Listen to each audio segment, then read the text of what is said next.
Dark Myth Wukong. Chapter 34. The Guide. After flicking Bashen Yan away with a single finger, Sun Wukong retracted his giant ape form.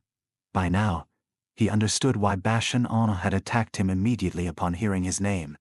From Neja's memories, Sun Wukong learned that among the five-colored divine stones, besides his own earth attribute stone and Neja's metal attribute stone, which had taken human form, the remaining three were guarded by several ancient great tribes. Years ago, after Nüwa mended the heavens, she foresaw her impending transformation into the Dao.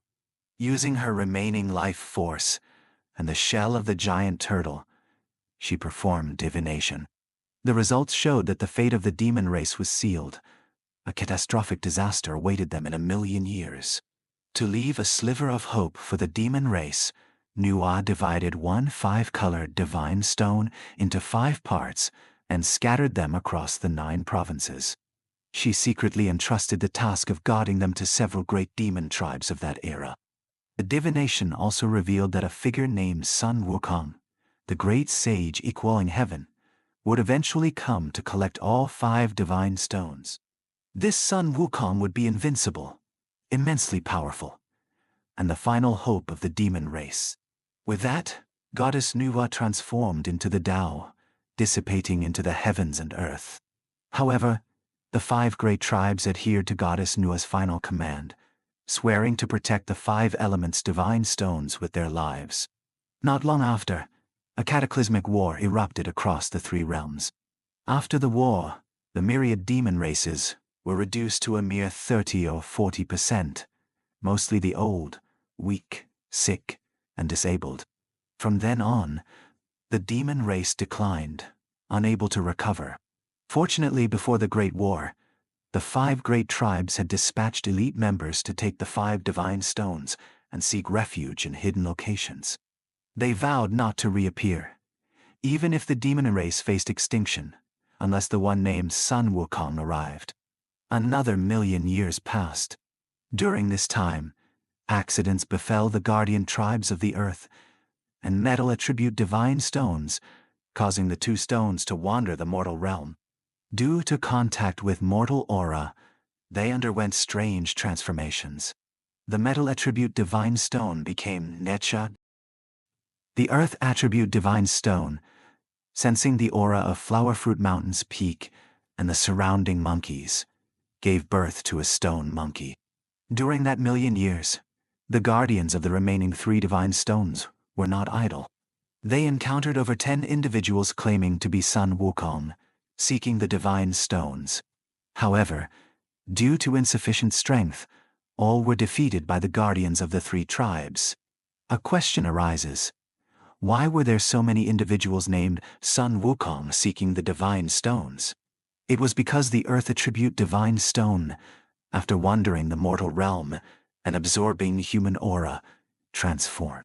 But its first transformation was not the current Sun Wukong, but a human, though also named Sun Wukong. After growing up, this human Sun Wukong inherited the memories Nüwa left within the divine stone and began searching for the other 4 stones. Unfortunately, after much hardship, when the human Sun Wukong found the fire attribute divine stone, his strength was insufficient. He was defeated by Mengi, the leader of the demon dream tribe, with a single move, 1 dream, 3,000 realms. He never recovered and eventually died. After the human Sun Wukong's death, his soul and body returned, reforming into a large stone. Thus began a cycle. Constant rebirth, constant death, always failing to obtain the divine stones due to lack of strength. The leaders of the 3 tribes did not interfere, because Goddess Nüwa had said that the true hope of the demon race would be invincible, undefeatable by anyone. However, this cycle of reincarnation had both benefits and drawbacks. The benefit was that with each rebirth, Sun Wukong's strength would increase. The drawback, equally significant, was that with each reincarnation, the inherited memories of Nüwa within the divine stone would fade slightly. This continued until the 49th rebirth, the current monkey, King Sun Wukong. Born with the cultivation of a great Luo golden immortal, his strength reached the middle stage emperor level after arduous training under Patriarch Body. Unfortunately, because the number of rebirths had reached its limit, the memories related to Nüwa's legacy were completely lost. Only after fusing with Neja's divine stone did he learn of his mission. As for Neja, that is another story, not to be told now. Returning to the present, having understood everything, Sun Wukong naturally bore no killing intent towards Bashen Yan. He knew the other was merely testing his strength. Although the methods were harsh, it wasn't blameworthy. It was their duty. How could the 5 elements divine stones be taken by just anyone? A moment later, a figure flew from the distance, heading straight for Bashen Yan. Sun Wukong knew it was someone from the water tribe. Although their actions were excessive, there was no malice. Having injured their leader, it was proper to go and check. Otherwise it would be too rude, especially since he needed to retrieve the water attribute divine stones soon. It was best not to strain the relationship. Thinking this, Sun Wukong slowly walked towards the newcomer. Halfway there, he saw Bashen Yan being supported by another person, stumbling forward. Before Sun Wukong could speak, Bashen Yan spoke first. Sun Wukong, you finally come. We have waited millions of years and you finally arrived. And you defeated me so effortlessly. This proves you are the true hope of our demon race. Welcome back.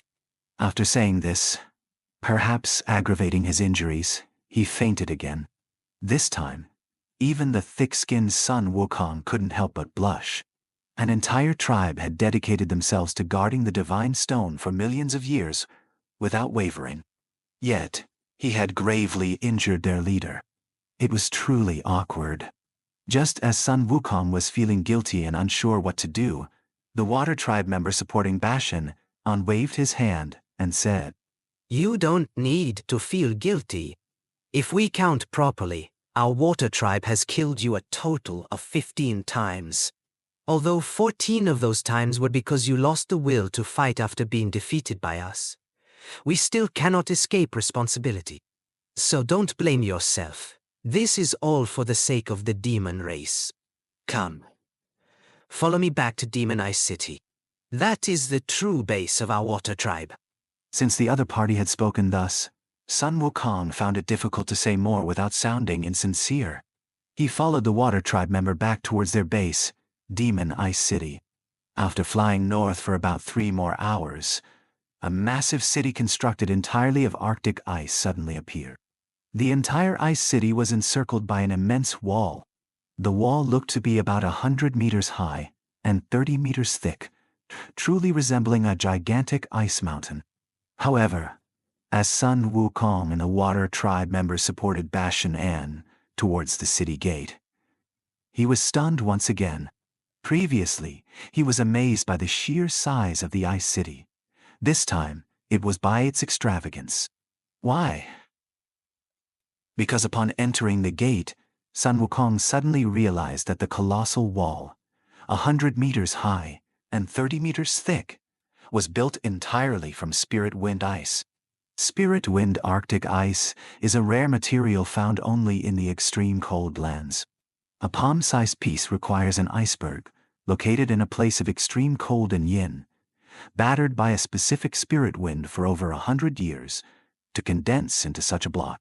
This ice is the spirit wind Arctic ice. This spirit wind is also extraordinary. It's a peculiar wind. When it blows, it's imperceptible to all things, passing directly through everything.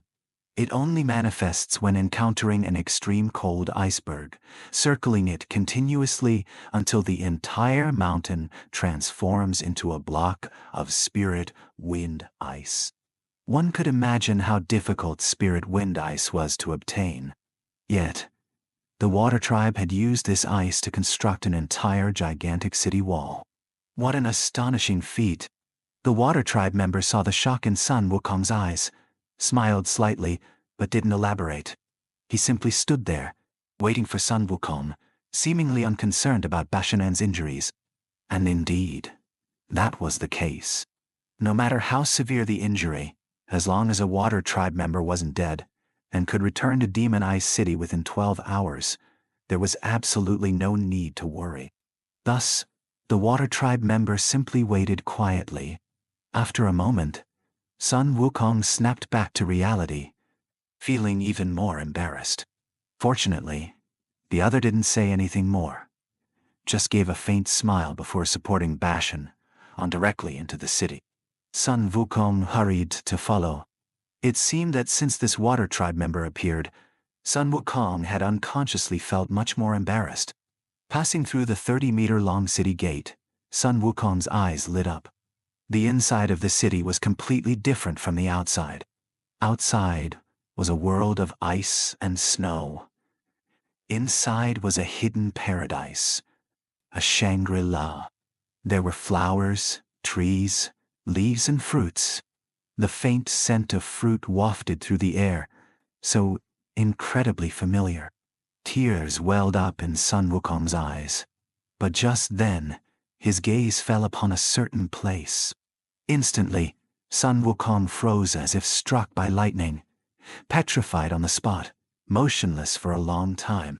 Following Sun Wukong's gaze, one would see a large mountain with a waterfall cascading down.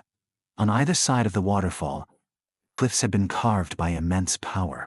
Engraved upon them was a couplet. The top line read, "Flower Fruit Mountain, Blessed Land." The bottom line read, "Water Curtain Cave, Heavenly Grotto."